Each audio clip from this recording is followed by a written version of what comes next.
Podobno, jeśli ktoś nie ma własnych hejterów, to jest nic nieznaczącą postacią. O znaczeniu poezji Tadeusza Różewicza świadczyć może fakt, że tych hejterów szybko się dorobił. Najpierw byli to piewcy socrealizmu, którzy zarzucali mu, że w jego tomikach nie ma zbyt wielu wierszy socrealistycznych oraz są też takie, które mówią o wojnie, śmierci i są mało radosne. Inni z kolei, nie rozumiejąc jego poezji, zarzucali mu po prostu zbytnią awangardowość. Jedni z tych poetów są znani już tylko najbardziej zagorzałym studentom filologii polskiej, o innych uczymy się na lekcjach języka polskiego. Do krytyków Tadeusza Różewicza w latach 60. dołączył jeden z jego mentorów, Julian Przyboś. Przyboś to poeta awangardowy, piszący także przed wojną. Po jej rozpoczęciu w 1939 roku zatrudnił się jako bibliotekarz w Ossolineum. Po wojnie został przewodniczącym Związku Literatów Polskich. Zaprosił on młodego Różewicza do Krakowa po tym, jak przeczytał przesłane mu przez niego wiersze. Spotkali się pierwszy raz 14 sierpnia 1945 roku i od tego momentu Przyboś został mistrzem młodego poety. Pomagał mu w pisaniu wierszy, poprawiał je, sugerował tematy. To dzięki niemu został wydany pierwszy tomik Tadeusza Różewicza „Niepokój”.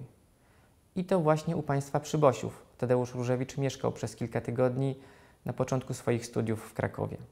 Przyboś cenił Różewicza, ale chyba nigdy go do końca nie rozumiał.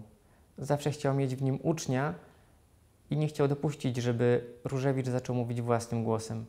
Dlatego strofował go, kiedy ten czytał za dużo prasy codziennej, mówiąc: „Panie Tadeuszu, co to za poeta, co gazety czyta?” Pierwsze wiersze Tadeusza Różewicza po wojnie to czerpanie z awangardy Przybosia. Później próbował przemawiać własnym głosem i właśnie przez to spotkał go hejt ze strony środowiska literackiego. Jak wygląda hejt literatów w latach 50. Czasopisma literackie, w których do tej pory drukował swoje wiersze, przestały je drukować. W tych samych czasopismach zaczęto oskarżać go o burżuazyjne poglądy, co było dosyć poważnym zarzutem w tamtych czasach. Przed całkowitym zapomnieniem broni swojego ucznia Przyboś, choć już z coraz mniejszym zapałem. Tadeusz Różewicz też oddala się od swojego mistrza. Z kolejnych wydań swoich wierszy wykreśla te, które za bardzo brzmią Przybosiem, albo poprawia je tak, żeby brzmiały bardziej Różewiczem.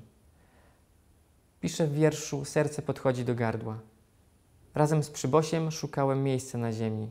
Razem ze Stafem zacząłem odbudowę od dymu z komina. A w rozmowie z Jerzym Jarockim Przyboś był nauczycielem w sensie warsztatowym, od którego musiałem bardzo szybko uciekać, aby nie zostać epigonem. Dla młodego poety oznacza to śmierć.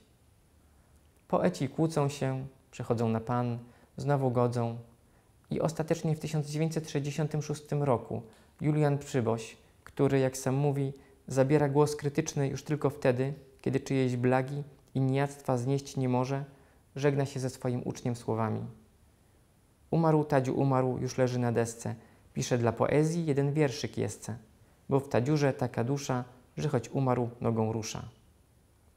Hejt lat 60. brzmi dużo lepiej niż współczesny, prawda?